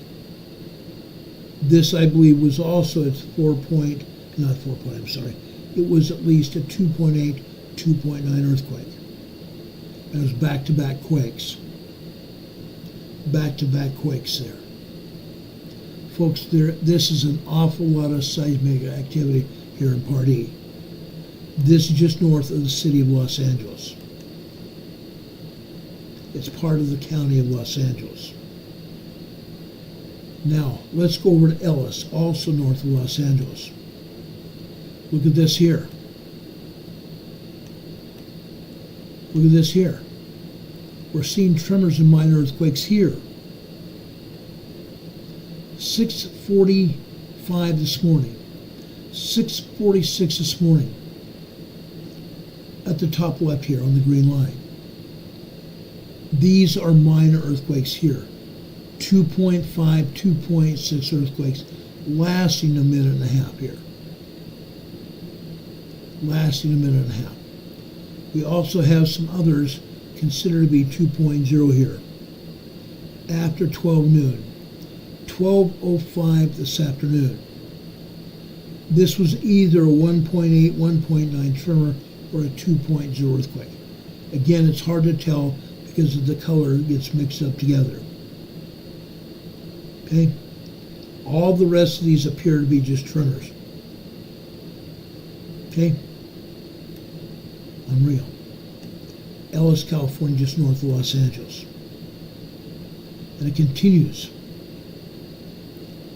Wait till I show you what I have next. Let's go out to east Los Angeles, out to Fontana. Look what happened here in Fontana. First off, just after 5 a.m. this morning. Just after 5:02 a.m. this morning. We had 2.0 earthquakes. 2.0 earthquakes off and on from 5 a.m. this morning till about 5:14 a.m. this morning over on the right-hand side. On the red line here, on the right-hand side here, this is 5:44 a.m. this morning. This was at least a 2.2, 2.3 earthquake. Then, after 6:30 on the blue line down here on the left-hand side, again we're seeing 2.4, 2.5 earthquakes here. We can see those earthquakes all over this seismogram. This is Fontana. Let's drop down to the bottom on the blue line here.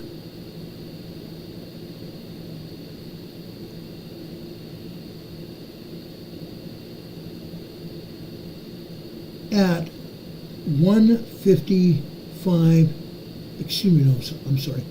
1:40 p.m. this afternoon. 1:40 p.m. this afternoon, we had a 2.9, 3.0 earthquake. A 2.9, 3.0 earthquake here. Fontana, California. This is west of the San Jacinto, and just barely west of San Jacinto, and it's west of the San Andreas Fault. Fontana, California, guys. 3.0 earthquake here. And you can see the other seismic activity here, mostly minor earthquakes. 2.0, 2.9 earthquakes here, except for that 3.0 this afternoon. Let's continue here.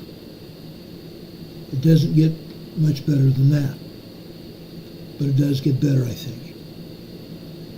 Let's go over to the coastline, Laguna, California, just south of Los Angeles, south of LA City. This is just minor tremors here. This is again along the coastline in Los Angeles County. Good old Laguna. Guess what? Yeah, it's going to get better. Let's go over to the city of Los Angeles. At the Emergency Management Office in the great big multi-story building, downtown Los Angeles, the Civic Center downtown LA. Look at this. Guys, here in downtown Los Angeles, we had small 3.0 earthquakes this morning. Small 3.0 earthquakes this morning. These earthquakes were 1, 2, 3, 4. They started off at approximately 6:19 a.m. this morning. They continued. The 3.0 earthquake happened at 6:21, I believe 6:21 a.m. this morning. That was the first one. There were multiple back-to-back shakers here. Multiple back-to-back shakers here. Then 3 minutes later, we had a series of more 3.0 earthquakes. You can see them here. Small earthquakes shaking downtown Los Angeles. And the people working here that were already here at work in the Emergency Operations Center and the city building here, city county building here in Los Angeles felt it. And anybody else living in the downtown area in condominiums and townhouses here in Los Angeles felt these earthquakes this morning. The rest of these are just minor tremors. Minor tremors. 0.1, 1 point, actually not 0.1, these would be 1.0, 1.2 tremors here. But small earthquakes hitting downtown Los Angeles today. Why did Caltech and USGS not report these on the USGS map? We're showing them. Why are they not showing these earthquakes on the USGS map? Downtown LA, guys. Downtown Los Angeles. Go figure. Why are they not showing them? Inquiring minds like me want to know. Let's go east out to Loma Linda, Mira Loma area. This is just southwest of Loma Linda, Mira Loma, California. These are just tremors here. Nothing more than tremors. But we've had small earthquakes here before. That means not just Loma Linda, but Mira Loma are shaking. Mira Loma can't shake without Loma Linda shaking either. Why is USGS not showing these tremors here? They're not showing them anywhere in Los Angeles. Why not? Now, let's go north of Los Angeles again. This is Moore Park, LA. Moore Park, LA. Up at the top here, just after 5:15 this morning. Just after 5:06, right between 5:06 and 5:07 this morning, we had a 2.5 earthquake. 2.5 minor earthquake. Then again, at approximately, I want to say this is 8:24 a.m. this morning, we had another 2.5, 2.8 earthquake. Between a 2.5, 2.8 earthquake on the red line here on the right-hand side. 8:14 a.m. this morning. I'm sorry, not 8:14, 8:24 this morning. Okay? We've had numerous 2.0, 2.5 earthquakes here. Most of these, however, are 1.1, 1.2, up to 1.5, 1.6 tremors. Yes, we did get some minor earthquakes here in Moore Park, Los Angeles County today. All kinds of fun, huh? Well, guess what? We have just not yet begun to fight. Let's look at Pardee, also north of Los Angeles. Look at the earthquakes here. How about 11:54, 11:55 a.m. this morning? 3.0 earthquakes here. 3.0 earthquakes here. But not yet. Watch what happens next. Over here on the green line just below that. This is 11:48 a.m. this morning. 3.0 earthquakes here. Small earthquakes here in Pardee, California. And they don't stop. They don't stop. Let's go down here after 1:33 this afternoon. 2.9, 3.0 earthquakes here. On the black line below that, 2 p.m. on the left-hand side, we see 2.3, 2.4 earthquakes here. Unreal. Pardee, California. Earthquakes are happening all over LA County. All over LA County. And yet they're not showing any of those on the USGS map. Why not? Now I want to go over to Long Beach. Long Beach, California. Look at this. This is light hype. What happens at light hype, guys? Back to back to back tremors. Second to second, minute to minute, hour to hour tremors here. Side to side, top to bottom. Now I believe there are some minor earthquakes here as well, not just tremors. Why do I say that? On the bottom line here, on the black line, at the left-hand side it's 2 p.m.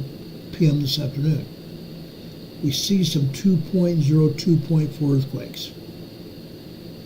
Then 1, 2, 3, 4, 5, 6. 6 minutes later, another 2.3, 2.4 earthquake hit. So we are seeing 2.4 earthquakes here,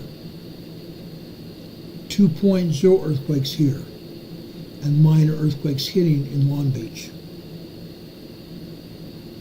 Guess what? We're not done here. We're not even done here. Let me show you what is actually happening. Before I get over to Anaheim, I want to show you Playa del Rey, Marina del Rey on the north coast. This is the north coast. Here you see tremors. Last week it didn't show anything. Absolutely nothing. Caltech turned off the seismograph. Caltech had turned off the seismograph here. Yes, we have tremors here. Why did they turn off the seismograph last week? I have no idea. I have an idea, though. Maybe just a slim idea. Were there really earthquakes here at Playa del Rey and Marina del Rey? These are expensive homes here. There are yachts here. It's a yacht harbor. Were they trying to protect the public from knowing exactly what happened here? Did the public feel shaken here that they refused to talk about?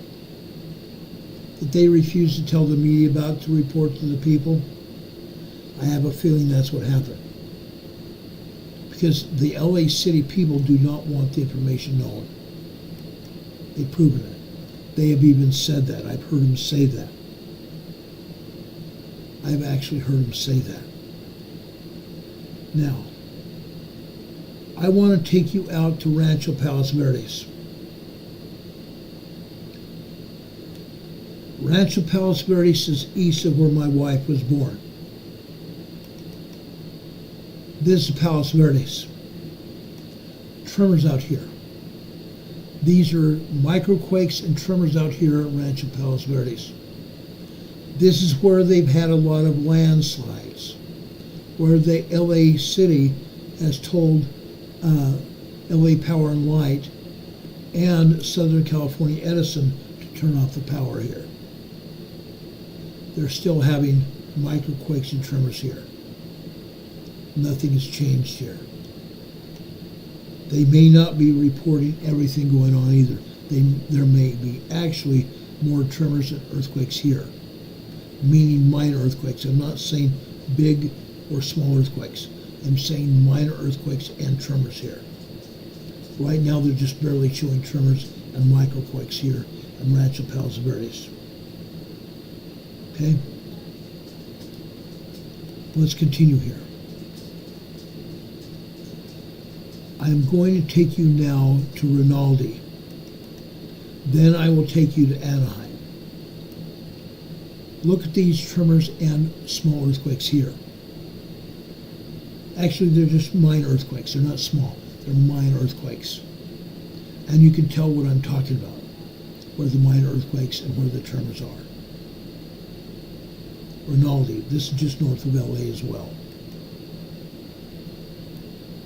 Now, let's make it really interesting. Let's go over to Anaheim. Yeah, actually, I have a lot more seismograms to show you, but I want to show you the big time. This is State Street in Anaheim. State Street in Anaheim. If you look closely, I think we have an earthquake. We have at least a 3.0 earthquake here this afternoon. Just after 2:05 p.m. If I'm not mistaken, that is a borderline of shutting down all of the rides at Disneyland and Spook Farm. Not Spooky Farm. Knott's Berry Farm. Disneyland and Knott's Berry Farm. This is a 3.0 earthquake at 2:05 p.m. this afternoon. All the other tremors are just minor. There's tremors and minor earthquakes here. But just that 3.0 this afternoon. There may have been a minor earthquake just after 6 a.m. this morning. About 6:06 a.m. this morning, there may have been a minor 2.4, 2.5 earthquake. But it's hard to tell because of all the other colors that are matched in here. Anaheim, guys. Anaheim. Renee Seppi says, nah, that was just a picture. A colored white taking a bumpy ride. In California. Yeah, Dean, that's in California. Anaheim, California, where Disneyland is. Unreal. Arnold Smith says, these 2.5 earthquakes are nothing compared to what is coming. We just have to be patient and diligent to see how God's will unfolds in the stream of biblical time. You're right. You're right, Arnold. We are going to have large earthquakes. With all this seismic energy in Los Angeles and down in the Imperial Valley, we are going to have a major earthquake here. I promise. It's coming. Let's just briefly go down into the Imperial Valley. I'm not going to show you everything in the Imperial Valley because we don't have time. We're already pushing nearly 2.5 hours here. I want to show you the biggest things right now. I want to show you down in El Centro. I want to show you what is going on in El Centro here. Where is it? Right here. This is Juanito lives. Juanito's here in the chat. I saw him earlier. He feels these earthquakes, guys. Look at all the 3.0 plus earthquakes here. El Centro, California. There are about 15 3.0 earthquakes here. The Imperial Valley is shaking. The Imperial Valley is shaking. Let's go northwest. Let's go to Westmoreland, California. Let's go to Westmoreland, California. Westmoreland, California is northeast of El Centro. Look at this. Westmoreland is over on the southwest side of the Salton Sea. Here we're seeing tremors. Lots and lots of tremors here. Yes, there happens to be some microquakes here earlier this morning. But as the day wore on, we had minor tremors here. Nothing big, but just minor tremors here in Westmoreland. Let's continue. Now, I told you last week that Caltech has shut off the seismogram coming from Calipatria. Calipatria was on the southeast side of the Salton Sea, and usually saw anywhere from 100 to 150 earthquakes a day. I think that's why they shut down the Calipatria seismogram. They don't want to admit what's going on there. Imperial Valley, throughout the entire valley, north of the Salton Sea to North Shore Salton Sea to the northeast, all the way down to Holtville to the southeast, we have anywhere from 150 to 300 earthquakes a day. 150 to 300 earthquakes a day, every day. Not just once or twice a week, every day. USGS today is saying there are less than 260 earthquakes worldwide. They are lying through their frickin' teeth. Absolutely lying through their frickin' teeth. I want to go now to the town of Imperial. The town of Imperial. Look at this. The town of Imperial is just northeast of El Centro. Look what we're seeing here. Now, this happened after 11, I want to say 1, 2, 3, 4, 5, 6, 7. 11:07 this morning. The tremor started at 11 a.m. this morning.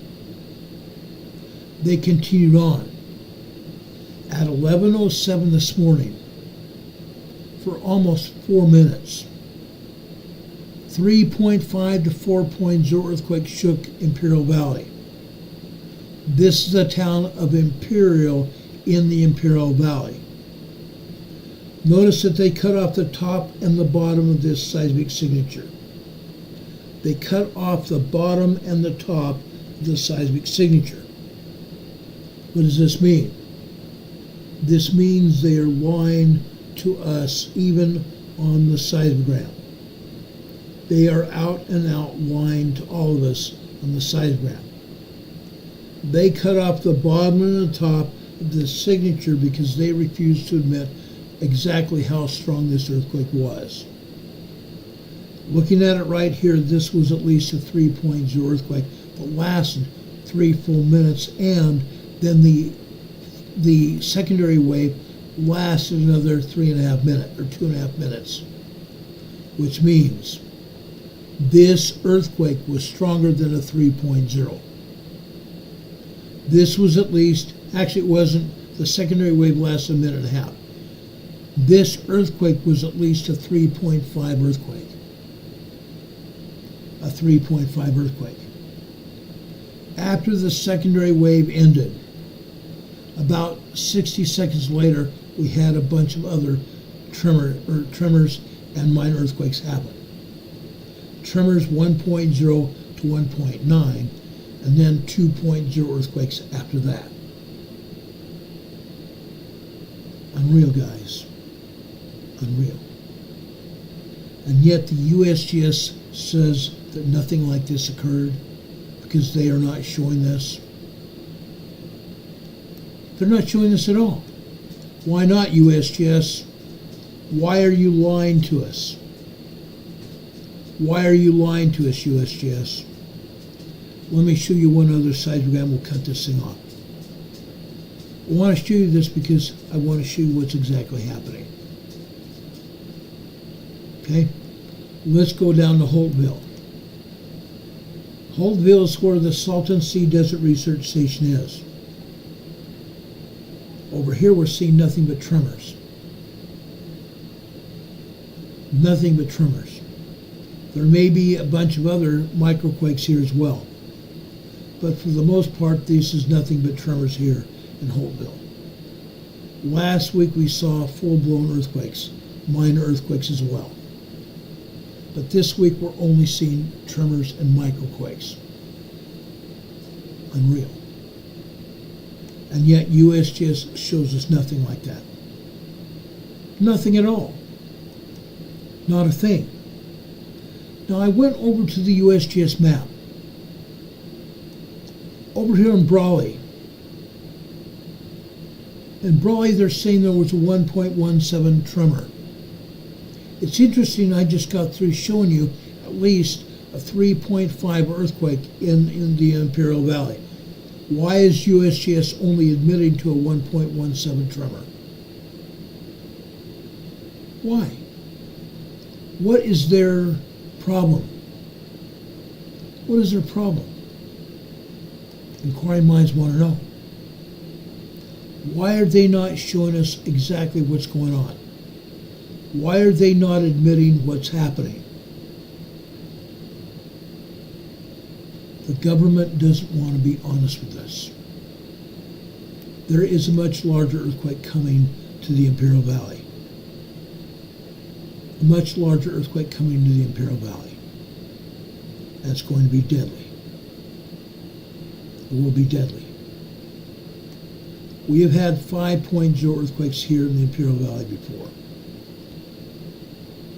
Large 5.0, 5.5 earthquakes here in the Imperial Valley before. And they poo-pooed them. They tried to pan them off as moderate earthquakes. All the time. They tried to pan them off as minor earthquakes. They're not very successful anymore because Ron Tyler is telling everybody what's going on. And occasionally they want to even shut me down. And they've used YouTube to do it. Interesting enough. Folks, I appreciate you all being here. I really do. Folks, I always end this program with a devotional. And that's what we're doing now. I'm going to 1 Corinthians chapter 7. I want to go to verse 35. And Paul is talking here. And this I speak for your own profit, not that I may cast a snare upon you, but for that which is comely, and that ye may attend upon the Lord without distraction. He is telling us the truth. He's trying to warn us. He's trying to warn us of what's going on around us. Something that we need to pay attention to. He's trying to tell us that if any man think that he behaveth himself uncomely toward his virgin, if she pass the flower of her age, and need so require, let him do what he will, he sinneth not. Let them marry. Nevertheless, he that standeth steadfast in his heart, having no necessity, but hath power over his own will, and hath no decreed in his heart that he will keep his virgin, doeth well. So then he that giveth her in marriage doeth well, but he that giveth her not in marriage doeth better. The wife is bound by the law, as long as her husband liveth. But if her husband be dead, she's at liberty to be married to whom she will, only in the Lord. The Lord recognizes marriages, brothers and sisters. The Lord desires us all to be married. This is just not for the women, but for the men as well. The Lord desires us all to be married. The government would have otherwise to say about it. The government doesn't care one whit about it. Brothers and sisters, we need to change things. We need to change the way we live. We need to take back the White House. Not just take back the White House in the United States. We must take back our governments worldwide. We must send these illegal aliens that came within our nation's borders away, back to the countries they came from. All of the murders and all the other crimes that they committed, they need to be sent back where they came from. Brothers and sisters, we have a job to do. In less than 14 days now, we have a job to do. Let us do it well. As I said before, we need to pray for who we need to vote for. I'm not telling you to vote for Republicans or Democrats. I'm telling you who I will vote for. We talked about President Trump earlier. I admire the man. No, I don't worship him. He's not God. But he is the best man for the job of President of the United States. We must take down our governments worldwide. We must elect people that are honest and true to our values. Again, we must throw out these people out of our borders. They have no business being within our countries. Send them packing. Take back our countries. Otherwise, we're screwed. Physically, financially, and otherwise, we'd be screwed. May God protect us. Tomorrow night, we'll be back on the air just after 6 p.m. Eastern Time. Monday, Tuesday, Wednesday, Thursday, Friday. Friday, we have Preparedness Fridays. Usually we take off on the weekends, on Saturday. Sundays, we come back with a Sunday school. Sometime after 12 noon on Sundays. Now, folks, are you ready? Are you ready for what's going on? You're ready. You need to be ready. I love you, brothers and sisters. I do. I very much do. Pray about who you're going to vote for. Pray. I showed you this meme earlier in the weeks and months in the past. Never forget, nothing is more powerful than prayer. Nothing is stronger than faith. And nothing is greater than God. Amen. If anything else happens tonight, we'll be back on the air to tell you about it as soon as the information becomes available. Until then, guys, I hope you have a good night. If anything happens tomorrow during the day, we'll be coming on the air to tell you about it as soon as the information becomes available. Until then, guys, I hope you have a good night. We'll see you tomorrow evening. Take care, everybody. Much love. And yes, we do love you. God be with you until we meet again. We'll see you on the other side. Good night, everybody. Much love.